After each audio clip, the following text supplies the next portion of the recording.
अल्हम्दुलिल्लाहि रब्बिल आलमीन अस्सलातु वस्सलामु अला नबिय्यिना व इमामिना मुहम्मद व अला आलिहि व अस्हाबिहि व मन दआ बिदअवतिहि वत्तबअ हदियहु इला यौमिद्दीन अम्मा बाद फबाबु तफलीस वल हज्र अन अबी बकर इब्न अब्दुर्रहमान अन अबी हुरैरा रज़ियल्लाहु अन्हु क़ाल समिअना रसूलल्लाहि सल्लल्लाहु अलैहि वसल्लम यक़ूल मन अदरक मालहु बिअैनिही इंद रजुलिन क़द अफ़लस फ़हुव अहक़्क़ु बिही मिन ग़ैरिही मुत्तफ़क़ुन अलैहि व रवाहु अबू दाऊद व मालिक मिन रिवायत अबी बकर इब्न अब्दुर्रहमान मुरसलन बिलफ़्ज़ अय्युमा रजुलिन बाअ मताअन फ़अफ़लस अल्लज़ी इब्ताअह वलम यक़बिज़ अल्लज़ी बाअहु मिन समनिही शयअन फ़वजद मताअहु बिअैनिही फ़हुव अहक़्क़ु बिही व इन मातल मुश्तरी फ़साहिबुल मताइ उसवतुल लिल उलमा वसलहुल बैहक़ी व ज़अफ़हु तबअन लिअबी दाऊद व रवाहु अबू दाऊद व इब्न माजा मिन रिवायत उमर इब्न ख़ल्दह क़ाल अतैना अबा हुरैरह रज़ियल्लाहु अन्हु फ़ी साहिबिन लना क़द अफ़लस फ़क़ाल लअक़ज़ियन्न फ़ीकुम बिक़ज़ाइ रसूलिल्लाहि सल्लल्लाहु अलैहि वसल्लम मन अफ़लस औ मात फ़वजद रजुलुन मताअहु बिअैनिही फ़हुव अहक़्क़ु बिही व सह्हहुल हाकिम व ज़अफ़हु अबू दाऊद व ज़अफ़ अय्ज़न हाज़िही ज़ियादा फ़ी ज़िक्रिल मवात। देखिए ये बाब बड़ा अहम है, अदालती बाब है। हुकूमत अगर किसी को मुफलिस करार दे दे, दिवालिया करार दे दे और उसके पास लोगों का कर्जा हो तो उसकी क्या सूरत होगी। कुछ उसकी प्रॉपर्टी हो, उस पर पाबंदी लग जाएगी गवर्नमेंट की बेच नहीं सकता है क्योंकि कर्जदार बहुत से है उसके ऊपर। तो ये इसी हिसाब का बाब है कि एक आदमी रजुल अफलस रजुल यानी फिलसिन, एक आदमी इफ्तकरा एहताज मोहताज हो गया, फ़कीर हो गया, मोहताज हो गया, करोड़पति था, रातों रात दिवालिया हो गया, मुफलिस हो गया, तो उसका क्या हुक्म है। और हज्र कहते हैं पाबंदी लगाना कि तुम अपने माल में तसर्रुफ नहीं कर सकते हो, अपने माल को इधर से उधर नहीं कर सकते, बैन लग गया।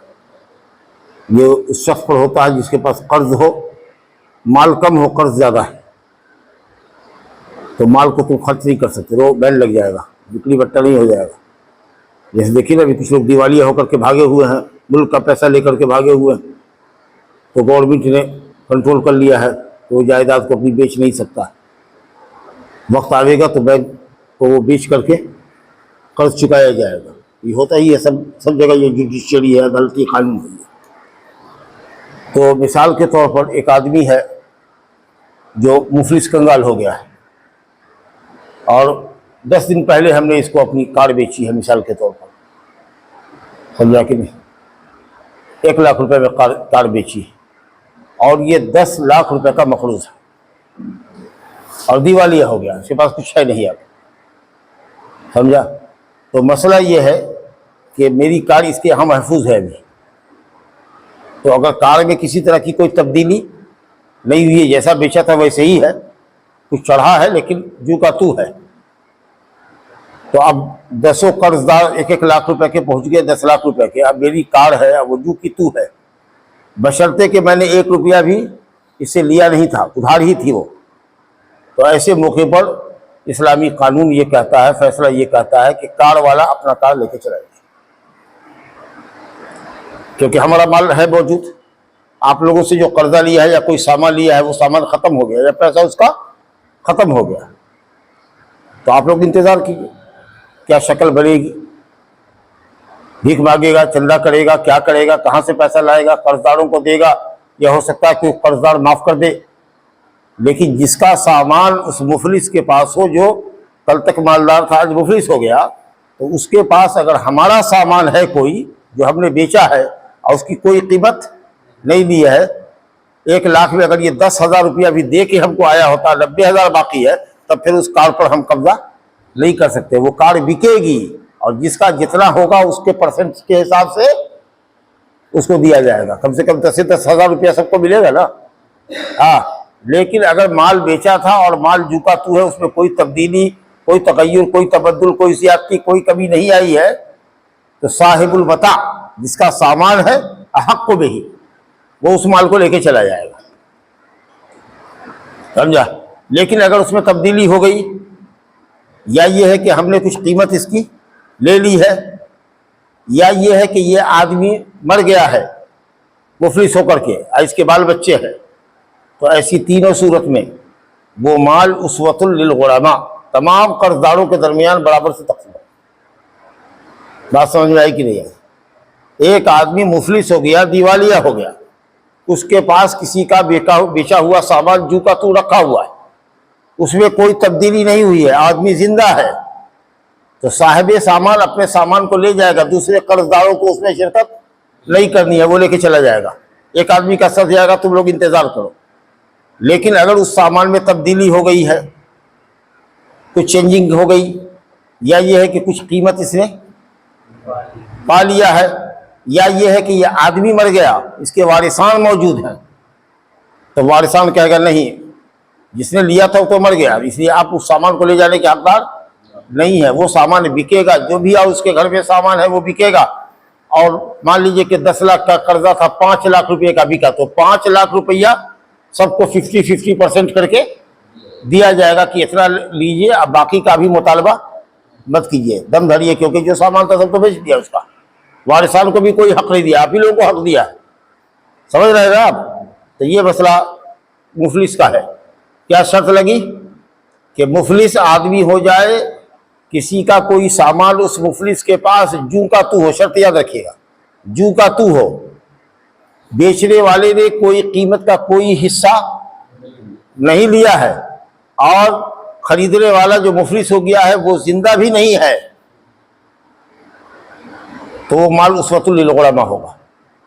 लेकिन माल जू का तू है, कोई कीमत हमने नहीं ली है, और खरीदार मुफलिस जिंदा है, तो साहिब सामान वो अपना सामान लेके जाएगा, बाकी लोगों का फैसला बाद में। ये बात तो समझ में आ गई। इमाम शाफी कहते हैं कि जिंदा रहे कि मर जाए, अगर सामान जू का तू है, अब पैसा कुछ नहीं पकड़ा है कीमत में, तो लेके चला जाएगा। लेकिन जमहूर उलमा कहते हैं नहीं, इन दरोजलीन, उस आदमी के पास हो जाए जिसने लिया है वो जिंदा हो, अगर मर गया है तब आप उसके हकदार ज्यादा नहीं है, वो सब में बराबर का होगा। और हनफिया के यहाँ कायदा यह है कि नहीं, मुफलिस हो जाने वाले के पास जो भी सामान है, चाहे आप ही की गाड़ी क्यों ना हो, उसमें कोई तब्दीली नहीं आई, 1 रुपया भी नहीं लिया है आपने, फिर भी वो माल आपको नहीं मिलेगा। मुफलिस हो गया तब सब में बराबर से बटेगा। अब आप भी इंतजार कीजिए, लेकिन जब जमहूर निकाला उसका माल मौजूद है, उसको ले जाने दीजिए, बाकी और लोग इंतजार करें, उसको क्यों सता रहे हैं आप, उसको क्यों चक्की में पीस रहे हैं? समझ लेंगे। तो ये मसला है कि अगर मुफलिस आदमी के पास किसी का कोई बेचा हुआ सामान हो, उस सामान में कोई तब्दीली ना आई हो, कोई पैसा नहीं लिया हो, आदमी जिंदा हो, तो जमहूर अहले इल्म कहते हैं कि साहिब सामान अपने सामान का हकदार है। इन तीनों में से कोई शर्त अगर कम नहीं पाई गई, यानी माल में तब्दीली कर दिया है, गाड़ी का रंग बदल दिया है, गाड़ी का चक्का बदल दिया, गाड़ी का स्टीयरिंग बदल दिया है उसने, ये सब तब्दीली उस माल के अंदर आ गई है, या कीमत कुछ लिए हुआ है वो, या इसी तरीके से वो खुद जिंदा नहीं है, मर गया है, उसके वारिसान जिंदा है, तब ऐसी तमाम सूरतों में वो माल साहिब माल नहीं ले पाएगा, वो बिक्री होगी, और जितने कर्जदार होंगे सबके दरमियान परसेंटेज के हिसाब से वो माल बन जाएगा। ये तो समझ में आ गया। चलिए, ये 3 हदीस जो हमने पढ़ा था उसका खुलासा हुआ। अब हजर का मतलब यह है कि एक आदमी बहुत कर्जदार है और उसके पास जायदाद भी है, लेकिन कर्ज ज्यादा है, माल कम है। अब कर्जदारों को फिक्र हुई कि इसने अपनी फैक्ट्री बेच दी है, इसने दिल्ली का अपना मकान भी बेच दिया है, अब सुनते हैं कि गांव में भी जमीन को खसका रहा है, बेच रहा है। अरे हम लोग का तो 5 लाख लिया हुआ है, उससे पूछा तो कहा हमारा तो 10 लाख लिया हुआ है। वो किसी ने कहा कि हमारा 2 लाख है, किसी ने कहा हमारा 3 लाख है। और प्रॉपर्टी क्या होगी, गांव घर की जमीन है भाई, मुश्किल से 10 लाख की होगी, और यहाँ तो 25 लाख का वो मखरूज है। झट से सब गया अदालत है कि फलाने आदमी के ऊपर हमारा ये कर्ज है और वो दिवालिया हो रहा है, माल उसके पास अब थोड़ा रह गया है, कर्ज की रकम ज्यादा है, और वो बेच करके भागना कहीं चाह रहा है, बस फौरन गवर्नमेंट उसको गिरफ्तार करेगी और उसके माल पर पाबंदी लगाएगी कि खबरदार अब बेच नहीं सकते, समझ लगे, और उसको वो बेचेगा, पाबंदी लगा दी गई। अब बेच करके जिसका जो कर्जा होगा वो दिया जाएगा। लेकिन माशाअल्लाह माल बहुत है, कर्जा कम है, समझा कि नहीं, तब तो कोई मसला नहीं वो अदा करे। और माल जितना है उतना कर्जा है। अगर 10 लाख का मखरूज है तो 10 लाख रुपये के सामान मौजूद है तो भी नहीं है, या मान लीजिए कि 1 रुपया भी नहीं है और 10 लाख का मखरूज है तो कुछ पर रोक लगा देंगे, तो कुछ है ही नहीं उसके पास। लेकिन माल भी है और कर्जा भी है, लेकिन कर्जा ज्यादा है और माल कम है, उस वक्त पाबंदी की जरूरत पड़ती है कि चलो भाई जितना ही है उतना बेच करके कम से कम कर्जदारों को दे देंगे। तो ये होता है पाबंदी लगाना कि अपने माल में तसर्रुफ नहीं कर सकता, ये अदालत लगाती है। इसी तरीके से कभी होता है कि इस्लाम पाबंदी लगाता है, जिस पर पाबंदी लगाई जा रही है उसकी मसलहत के लिए। मिसाल के तौर पर छोटा बच्चा है, समझा कि नहीं, उसके पास करोड़ों की जायदाद उसका बाप छोड़ के बढ़ गया है, लेकिन देख रहे हैं कि वो लड़का जो है 10 से 12 साल से जुआ खेल रहा है, समझा कि नहीं, और सट्टा बाजार में पैसा लगा रहा है, ये कर रहा है, वो कर रहा है, ऐसा कर रहा है, वैसा कर रहा है।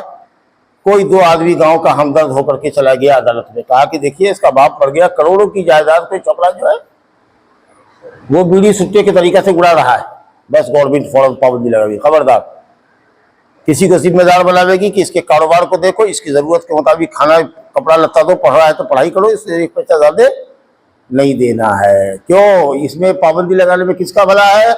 खुद तुम्हारा भला है कि तुम अभी बच्चा है, माल की अहमियत नहीं समझ रहा है और माल को पाली के तरीके से छोड़ा सब के चक्कर में, यार सब के चक्कर में तुम बर्बाद कर रहा है, गवर्नमेंट पाबंदी लगाएगी। छोटा है तो वो तसर्रुफ नहीं कर सकता। इसी तरीके से कोई पागल है, करोड़ों की जायदाद का मालिक है, पागल है, कोई उसको चाय पिला करके, या आजकल पियक्कर सबका जमाना है, पियक्कर पिला उला करके गिलास उलास पिला करके 10 कदम उठा ले लेगा कि फलानी बिल्डिंग फलानी जगह की शहर की जमीन फला को दे दिया उसने औने पौने में। तो अगर इस तरह का कोई पागल आदमी है, गवर्नमेंट पाबंदी लगा दी कि खबरदार ये पागल आदमी है, इसकी कोई जायदाद खरीद नहीं सकता, जो खरीदेगा उसके खरीदारी का कोई वैल्यू नहीं होगा, ताकि उसके माल की हिफाजत की जा सके। अल्लाह पर इस्लाम देखिए कैसा दीन है।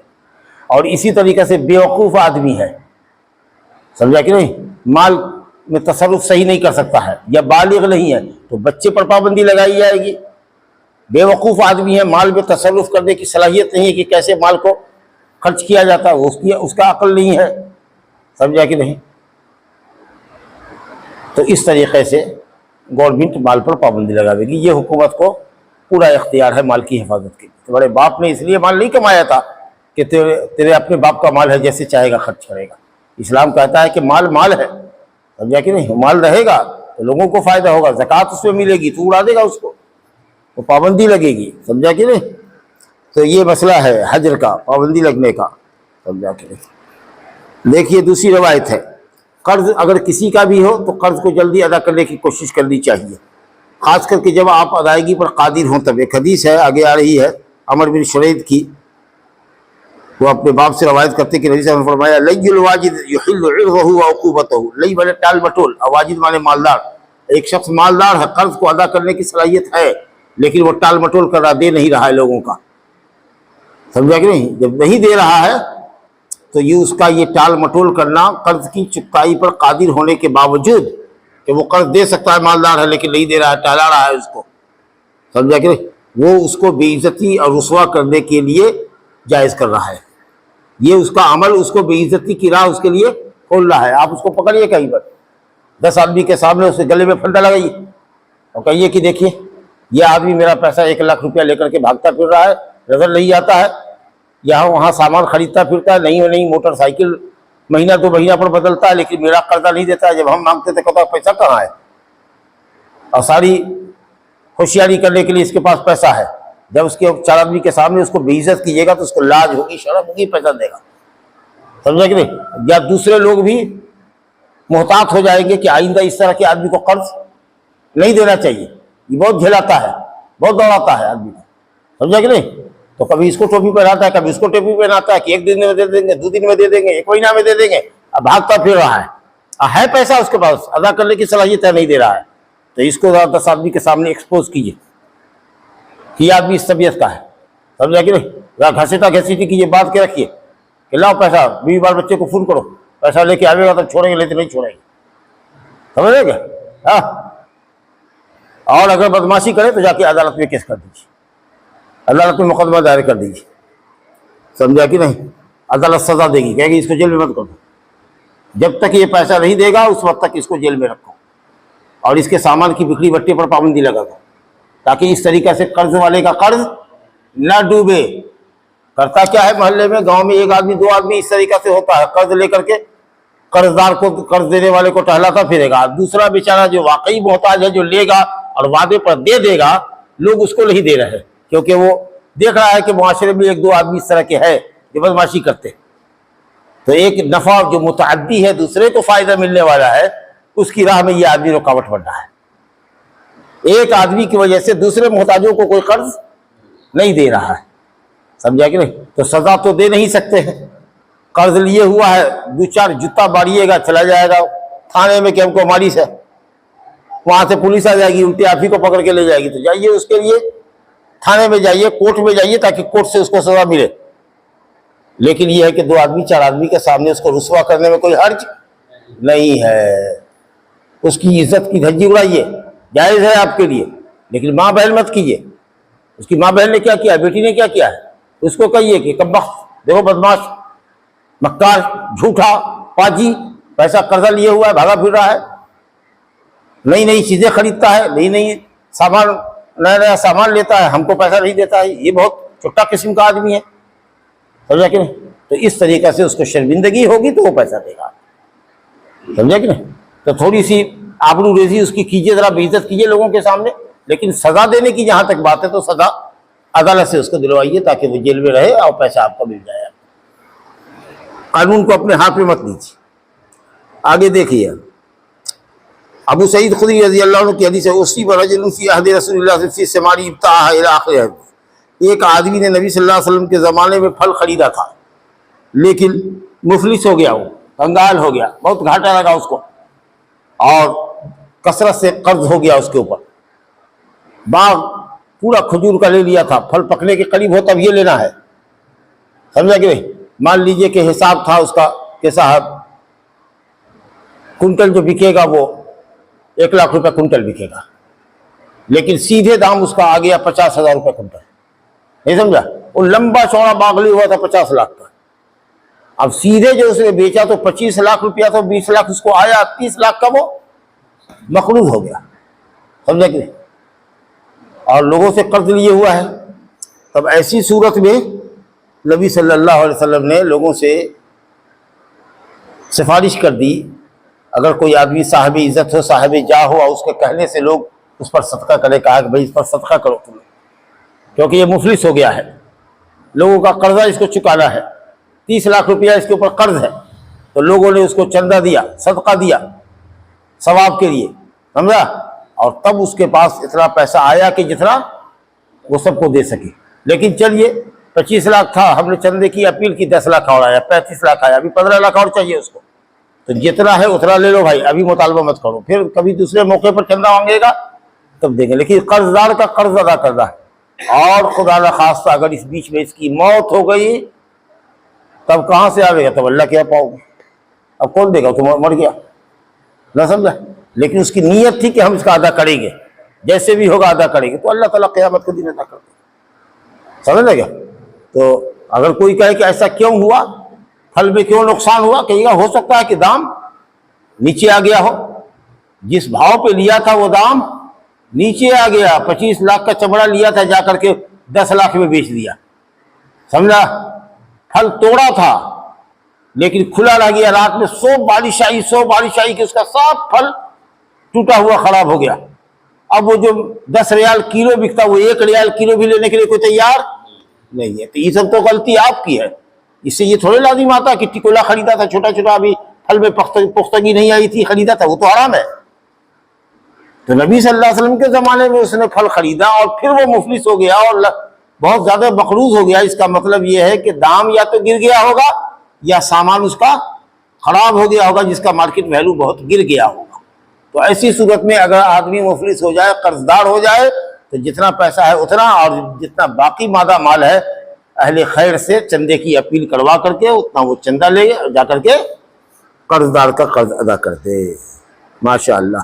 अब उसके बावजूद भी नबी सल्लल्लाहु अलैहि वसल्लम ने जो अपील किया तो इतना पैसा नहीं आया कि जिससे कर्जदारों के कर्ज पूरे हो जाएं। तब आप सल्लल्लाहु अलैहि वसल्लम ने कर्जदारों से कहा कि खुजू मा वजदतुम, जितना पाते हो उतना ले लो अपने अपने परसेंट के एतबार से। अब बराबर से नहीं बांटेंगे।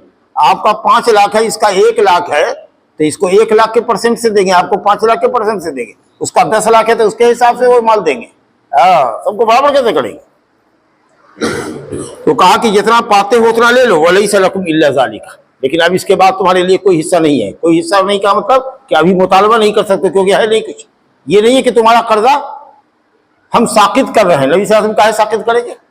जब वो कर्जा हमारा है तो हमने जिसको चाहेंगे जो अपने कर्जदार का कर्जा साकित करेंगे। तो नबी सल्लल्लाहु अलैहि वसल्लम के ये कहने का मतलब कि जो पाते हो वो ले लो और अभी इसके आगे कुछ नहीं। इसका मतलब ये कि अभी इससे मुतालबा ना करो, क्योंकि लाके कहां से देगा? फिर कोई सूरत पैदा करेगा, माल आवेगा तो फिर तुम लोग को खबर करेंगे। ये मतलब है इसका। चलिए साहब, तो ऐसे आदमी के लिए सदका भी लेना जायज़ है ताकि अपने कर्जदारों का कर्ज वो अदा कर सके, ज़कात ले सकता है वो। उसके बाद एक रवायत है इब्ने काब इब्ने मालिक की। वो अपने वालिद काब बिन मालिक रज़ी अल्लाह अन्हु बड़े मशहूर सहाबी है, ग़ज़वे तबूक में पीछे रह गए थे, उनका वाक़या है। कहते हैं कि नबी सल्लल्लाहु अलैहि वसल्लम ने हज़रत मुआज़ बिन जबल अंसारी रज़ी अल्लाह अन्हु, बहुत बड़े आलिम थे, बहुत बड़े सहाबा में आलिम थे, उनके माल पर आपने हजर कर दिया, यानी पाबंदी लगा दी कि तुम अपने माल में तसर्रुफ नहीं कर सकते। माल वाले हो के भी तुम उसको इधर से उधर नहीं कर सकते हो, बेचना बंद है मामला, क्योंकि उनके माल के ऊपर कर्ज था उस आदमी पर जी, और कर्ज इतना था जितना कि माल भी नहीं था उसका। कहा खबरदार अपने माल को इधर उधर नहीं कर सकते। और नबी सल्लल्लाहु अलैहि वसल्लम ने उनकी ज़मीन को, उनके माल को बेचा, अब बेच करके कर्जदारों का जितना जो हिस्सा होता था उसको अदा किया। चलिए, तो ये जो आपने हजरत मुआज के ऊपर पाबंदी लगाई कि माल को बेच नहीं सकते हो, किसकी मसलहत से? किसकी मसलहत की खातिर?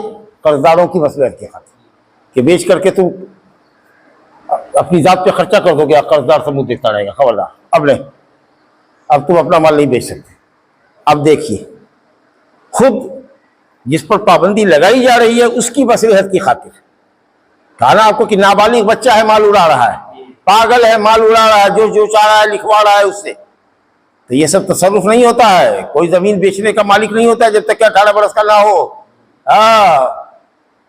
दूसरे को हक दिया जाता है, अगर बेचने का हक है तो वो उसके हक में बेचेगा, नहीं तो बाल बच्चे के बलूगत का इंतजार करेगा। छोटा बच्चे से आप लिखवा लीजिएगा, 15 साल के बच्चे से जमीन, कोर्ट उसको नहीं मानेगा, केवल टूट जाएगा क्योंकि आपने नाबालिग से लिया है।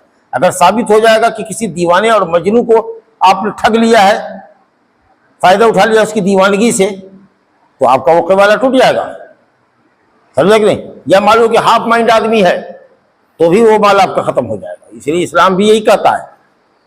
तो आप रवायत देखिए, हजरत अब्दुल्लाह बिन उमर रज़ी अल्लाह अन्हुमा कहते हैं बालिग कैसे होता है? कहते हैं कि मैं नबी सल्लल्लाहु अलैहि वसल्लम पर पेश किया गया उहुद के साल। उहुद की जंग हुई थी मदीना में, उहुद पहाड़ बहुत मशहूर है, वहाँ मुशरिकीन आए थे 3000 की तादाद में, इधर मुसलमान 700 थे, समझा कि नहीं? तो इन्होंने कहा कि हम भी जंग में जाएंगे। तो उम्र थी अभी 14 साल की, तो आपने कहा ना, 14 साल का बच्चा बालिग नहीं होता है, समझा कि नहीं? खंदक का साल हुआ 5वां साल, 5वें हिजरत के साल में खंदक की जंग में, तो आप तुम्हारी उम्र कितने हो गई? तो 15 प्लस हो गया होगा। अगर उहुद में जो 3 हिजरी में है 14 साल के हैं, तो 2 साल के बाद 16 होगा कि 15 होगा? 16 हो जाएगा। इसका मतलब कि 15 प्लस रहा होगा। तो जब वो ग़ज़वा खंदक में सन 5 हिजरी के 15 साल और उसके आगे के हुए, तब नबी सल्लल्लाहु अलैहि वसल्लम ने कहा कि हाँ फ़ाजाज़नी, तब कहा कि तुम जंग में अब जा सकते हो। क्योंकि छोटा बच्चा अगर बालिग नहीं है तो वो जंग की ताब नहीं ला सकता है, भाग खड़ा होगा, या हो सकता है कि लुक़मा बन जाए दुश्मन का। तो छोटे छोटे बच्चों को आप जंग में ले जा रहे हैं कटवाने के लिए, तो कम से कम बालिग हो जाए वो। तो बुलूगत की उम्र क्या है? 15 साल, समझा कि नहीं? तो उससे पहले का बच्चा, बुलूगत से पहले का बच्चा अगर अपने माल में तसर्रुफ करता है, खरीदो फरोख्त करता है, तो अदालत उसके ऊपर पाबंदी लगाएगी। बस यही समझने के लिए यह हदीस आई है। उसके बाद देखिए अतिया कुर्जी नाम के एक आदमी है, समझा कि नहीं, बनु कुरैजा के जिस साल खंदक की जंग हुई, बहुत से अरब के कबाइल मदीने पर आ गए, 25 दिन तक मदीने को घेरे रखा, लेकिन बीच में खंदक खुदी हुई थी, गढ़ा ऐसा लंबा चौड़ा गहरा खुदा हुआ था कि मुश्रिक इधर आबादी में नहीं आ रहे थे, तीर तलवार उधरी से फेंक रहे थे। अब मुसलमान के लिए जिंदगी बहुत तंग हो गई थी। फिर आखिर अल्लाह ताला ने करम फरमाया, इतनी ठंडी पुरवैया हवा चलाई पूरब से, इतनी बर्फीली हवा कि उनके खेमे उजड़ गए, उनकी हांडियां उजड़ गई, और बर्दाश्त करना उस ठंडक में मुमकिन नहीं रहा उनके लिए, तो सब भागे, समझा कि नहीं। और इस जंग के अंदर अरब के बहुत सारे कबाइल आए थे, और जो मदीने के अंदर यहूदियों का कबीला था, 3 कबीला था, बनु कैनुका का, बनु नज़ीर का, बनु कुरैजा का। ये दोनों को पहले ही नबी सल्लल्लाहु अलैहि वसल्लम 5 हिजरी से पहले ही किक आउट कर चुके थे मदीना से। गद्दार और खाइन लोग थे। एक तो बनु कुरैजा का कबीला था, और ये मुशरिकीन के साथ साठ-गांठ यहूदियों का किया करता था। ये यहूदियों का कबीला था बनु कुरैजा का, ये मुशरिकीन के साथ साठ-गांठ करता था, और घर का भेदी लंका ढाए वाला काम करता था। मुशरिकीन को खबर करता था, कब चढ़ाई करो, कैसे चढ़ाई करो, किधर जा रहे हैं, क्या कर रहे हैं, सारा राज नियात खोलता था। तो जब मुशरिकीन चले गए ग़ज़वे खंदक में, तो नबी सल्लल्लाहु अलैहि वसल्लम ने गर्द झाड़ा और तलवार वगैरह को अपना घर में डाला। हज़रत जिब्रील ले आ गए, कहा कि आपने गर्द झाड़ना शुरू कर दिया, तलवार रख दिया, हमने तो अभी तलवार नहीं रखी है। अल्लाह, अभी जंग जारी रहेगी। कहा किधर? कहा बनु कुरैजा। ये जो घर में नासूर है आपके यहूदी, इसको ख़त्म कीजिए, क्योंकि ये जब तक यहाँ रहेगा ये इसी तरीके से मुशरिकीन को आपके खिलाफ भड़काता रहेगा। बस, तो क्या था, नबी सल्लल्लाहु अलैहि वसल्लम मूव किया उधर, और कहा सब सहाबी को कि सब के सब चलो असर की नमाज बनु कुरैजा में पढ़ो, कोई रुके नहीं। बहरहाल खुलासा ये है कि घेरे रहे, और सब किला में बंद हो गया यहूदी सब। बनु कुरैजा का मदीने ही के अंदर एक कबीला था। आखिर में उसने ये कहा कि आपके जो हैं हज़रत साद इब्ने मुआज़ औसी, कबीला औस के, उनको हम फैसला जज मानते हैं, वो जो फैसला कर देंगे हम लोग उनके फैसले पर उतर जाएगी। नबी सल्लल्लाहु अलैहि वसल्लम ने हज़रत साद को बुलाया, और ग़ज़वे खंदक के मौके पर उनको तीर लगी थी ऐसी जगह पर कि खून उनका बंद होता ही ना था। बेचारे मस्जिद नबी के एक किनारे में नबी सल्लल्लाहु अलैहि वसल्लम उनका खेमा लगाया कि वहीं से करीब से आप उनकी इयादत कर सके। बड़े पाये के सहाबी थे, बड़ा ऊंचा मकाम था, कबीले के सरदार थे। हाँ, अंसार का 2 कबीला वहाँ था, औस और खजरज का। कबीला औस के वो सरदार थे। तो कहा कुरैजा के यहूदियों ने कि हज़रत साद जो फैसला कर देंगे वो मान लेंगे, क्योंकि इससे कबल 1-2 कबीले को उनके साथियों ने नबी साहब से सिफारिश किया था, तो नबी साहब ने मान लिया। ये सोचता था, यहूदी सोचते थे बनु कुरैजा के कि हज़रत साद बिन मुआज़ से हम लोगों की दोस्ती है, वादा है, मुआहिदा है, तो वो हमारा ख्याल करेंगे, कुछ जान बख्शी करवा देंगे हमारी। तो नबी सल्लल्लाहु अलैहि वसल्लम ने कहा कि हज़रत साद को बुला के ले आओ। कहा जब साद आए गधे पर चढ़ करके, तो उनको संभाला दिया, उतारा। कहा कि ये लोग कुरैजा के यहूदी आपके फैसले पर राज़ी है, जो आप फैसला कर दीजिएगा वो कबूल करेंगे। तो कहा सुनो जी, मेरा फैसला तुम पर हो रहा है, समझा कि नहीं। और वो फैसला ये है कि तुम्हारे दरमियान जो भी जंगजू है, लड़ाई लड़ने वाली सलाहियत रखने वाला आदमी है, यानी 15 साल और उसके ऊपर का जितना है, सबको पकड़ के सब नीचे उतरो, मुसलमान सबको गर्दन काटेगा। तो लोगों ने जो शरारत किया है, एक को भी नहीं छोड़ेंगे। जो भी 15 साल और प्लस का है, जो भी लड़ सकता है, सबको काटेंगे। और जितनी औरतें हैं और बच्चे हैं, वो सब मुसलमानों के कैद में हो जाएंगे, सब गुलाम बन जाएंगे। अल्लाह, इतना ज़बरदस्त फैसला कि नबी सल्लल्लाहु अलैहि वसल्लम ने फरमाया कि आपने वो फैसला किया जो फैसला अल्लाह ने 7 आसमान के ऊपर से किया है। कोई मरम्मत नहीं, जितने हैं सबको कत्ल किया जाएगा, जो भी 15 साल के ऊपर के जो लड़ाई लड़ते हैं या लड़ सकते हैं। इनकी औरतों को, इनके बच्चों को मुसलमानों ने कैदी की हैसियत से मार दिया जाए, इनके गुलाम और लौंडी बन करके रहेंगे। समझ गया। उसमें रवायत है, अतिया कुरैज़ी नाम का एक आदमी है, वही कबीले कुरैज़ा का, बनु कुरैज़ा का। कहते हैं कि नबी सल्लल्लाहु अलैहि वसल्लम पर यौम कुरैज़ा में हम पेश किए गए। देख कौन बालिग है, तो आप बुलूगत की अलामत कैसे होगा? तो देखो ज़ेरे नाफ, पैजामा इसका खोलो और देखो कि साहब बाल नाफ के नीचे निकला है कि नहीं निकला, ये अलामत बुलूग की है।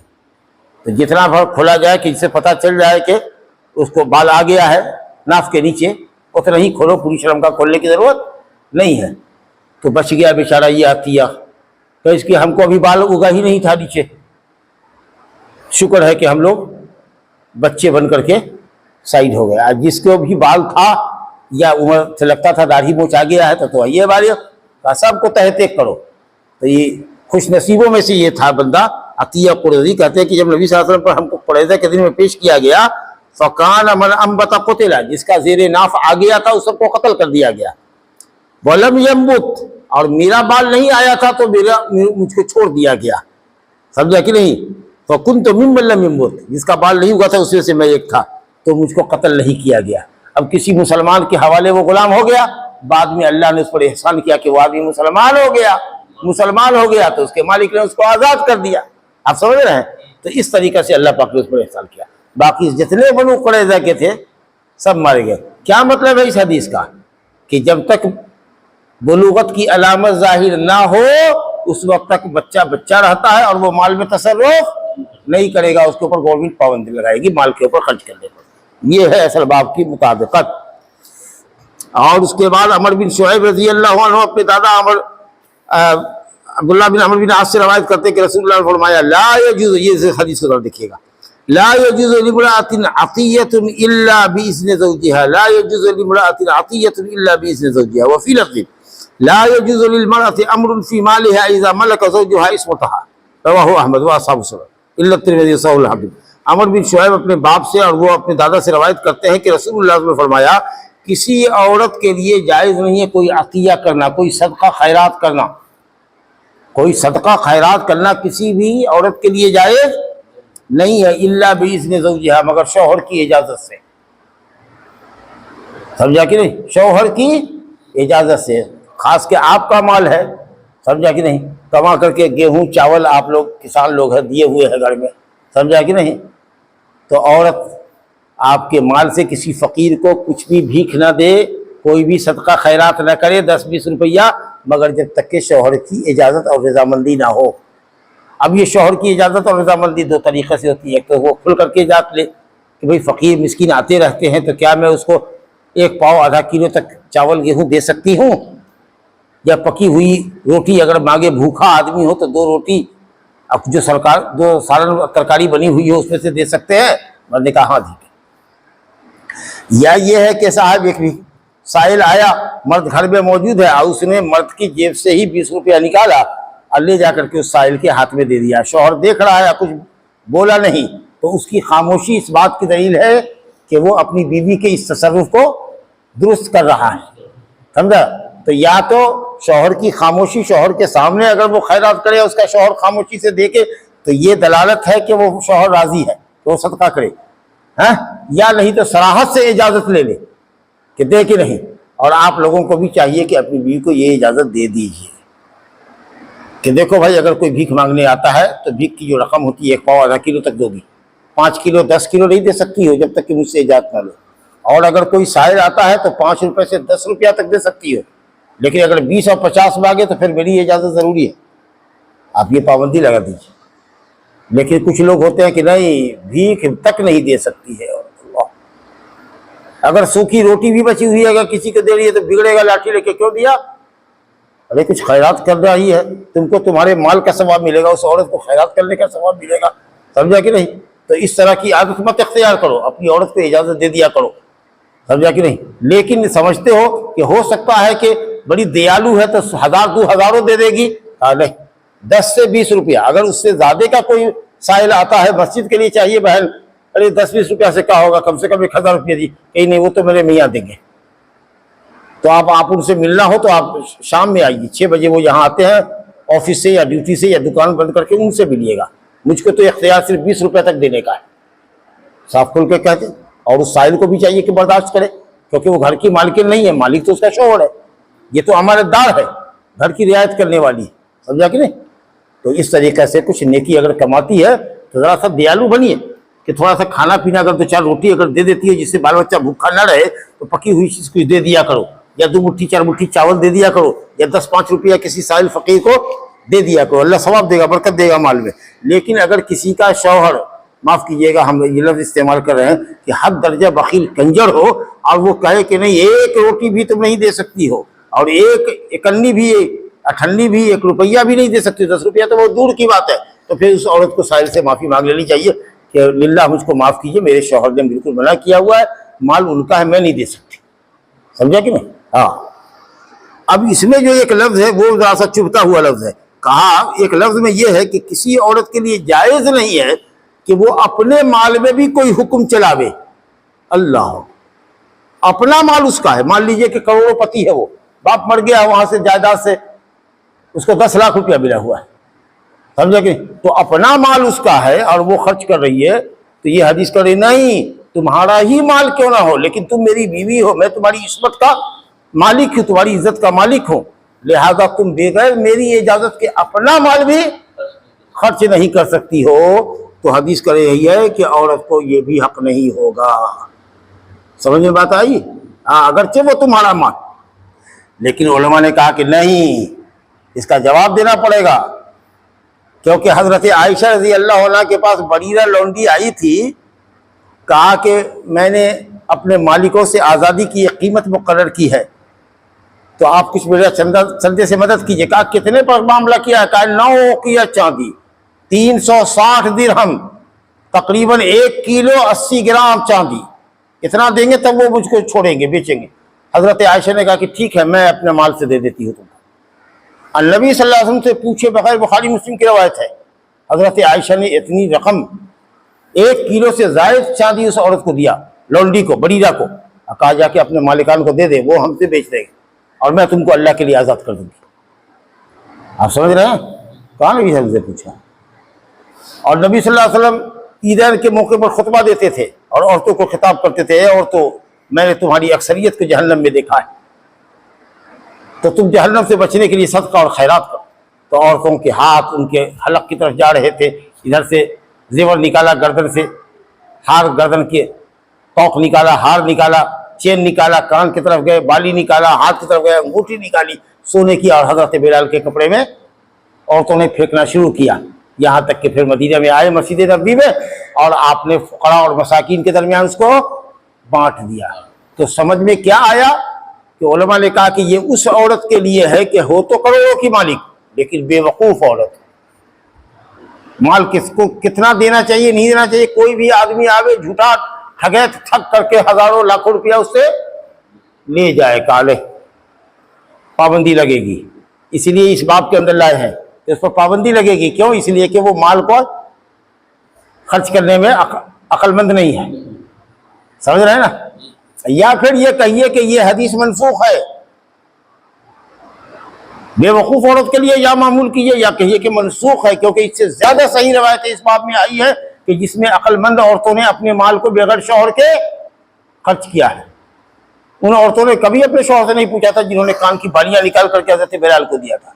अम्मा आयशा ने नहीं पूछा नबी सल्लल्लाहु अलैहि वसल्लम से कि मैं 9 किया चांदी, 1 किलो से ज्यादा चांदी दे रही हूँ, इसको मेरा माल है, मैं अपना कंगना दे रही हूँ अल्लाह के रास्ते, मस्जिद की तामीर हो रही है, आपको क्या है? आपने दिया है हमको, मेरे बाप ने दिया था मुझको। झूठो आप लाठी उठाए हुए हैं, तुम्हारा माल था तो क्या था, तुमने क्यों बेचा? ये तुम्हारा माल दे रही है, जवाब भी है। और तुमने जो शादी में दिया था तो तोहफा दे दिया, तो वो उसकी मालिक वो ना हो गई। तो हम दिया था तो दे दिया, तो तोहफा दे दिया, और बाप के यहां से लेके आई, और अभी करोड़ों की जायदाद उसको बाप से तरके में मिली है, उसकी मालिक वो है, और अक्लमंद औरत है, पढ़ी लिखी है, तो आपको खर्च करने की इजाजत होनी चाहिए कि आप दीन के रास्ते में खैरात कीजिए, सवाब कमाइए। आप वो अपने पैसे से खैरात ना करे, वो जन्नत ना कमावे। लेकिन हाँ, अगर बेवकूफ औरत है, पागल औरत है, तब पाबंदी लगेगी।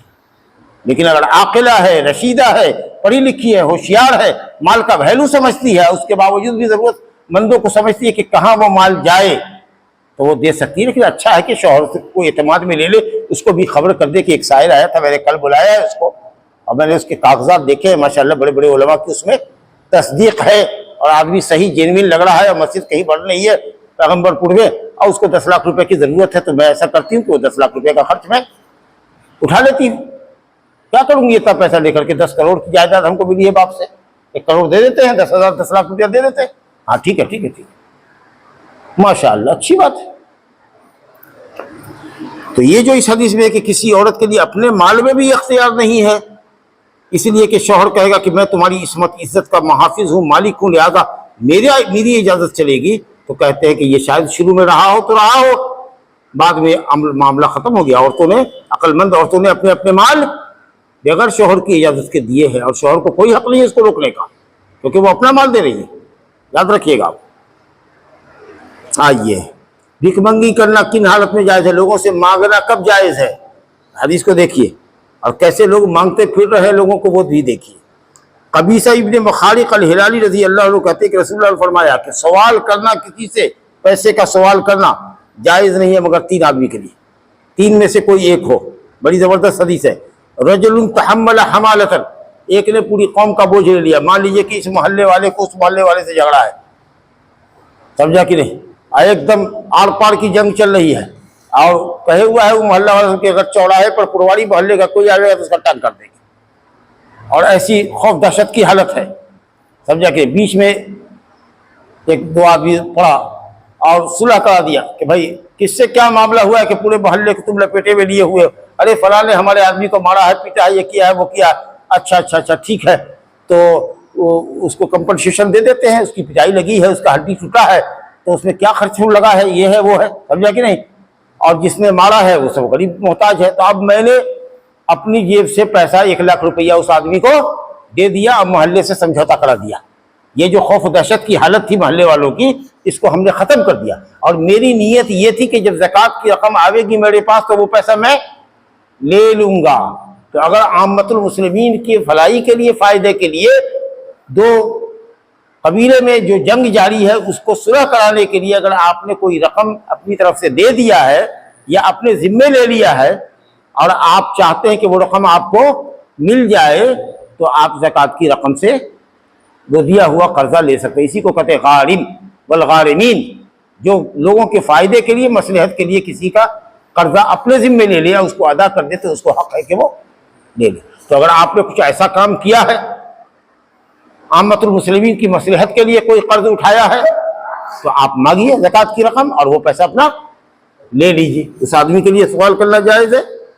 दूसरा आदमी वो है कि साहब उसका माल बर्बाद हो गया, आफत आई, माल बर्बाद हो गया, फैक्ट्री में आग लगी, ख़त्म हो गया, कुछ नहीं बचा, समझा कि नहीं। 100 बकरी पालता था वो, उसका गडरिया चरवाहा लेकर के गया, ला कदर अल्लाह, ऐसा जलजला आया कि इमारत के अंदर जो बकरियां उसकी थी, वो जो बिल्डिंग गिरी तो सारी बकरियां उसके अंदर मर गई, एकदम खाने को मोहताज हो गया, वो कुछ नहीं है उसके पास।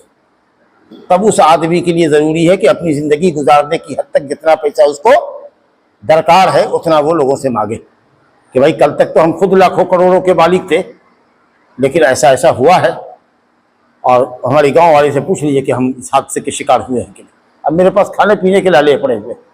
तो ज़रूरत के मुताबिक जितना उसको ज़रूरत होगी, जब तक फिर से कारोबार वो शुरू नहीं कर पा रहा है, उस वक्त तक वो आप लोगों से या दूसरे लोगों से मांग कर अपनी ज़िंदगी की गाड़ी चला सकता है। और क्या आदमी है, एक आदमी कल तक मालदार था, आज कंगाल हो गया, तो कौम के 3 आदमी की गवाही होनी चाहिए कि हाँ भाई ये आदमी पहले तक तो था मालदार, लेकिन ये कल्लाश हो गया है, मुफलिस और कंगाल हो गया है, कुछ नहीं है। तो 3 आदमी की सर्टिफिकेट होनी चाहिए, गवाही, तब जा करके इसको माल मांगना जायज़ है। हाज़ा वबिल्लाहि तौफ़ीक़, सल्लल्लाहु अलैहि व सल्लम मोहम्मद।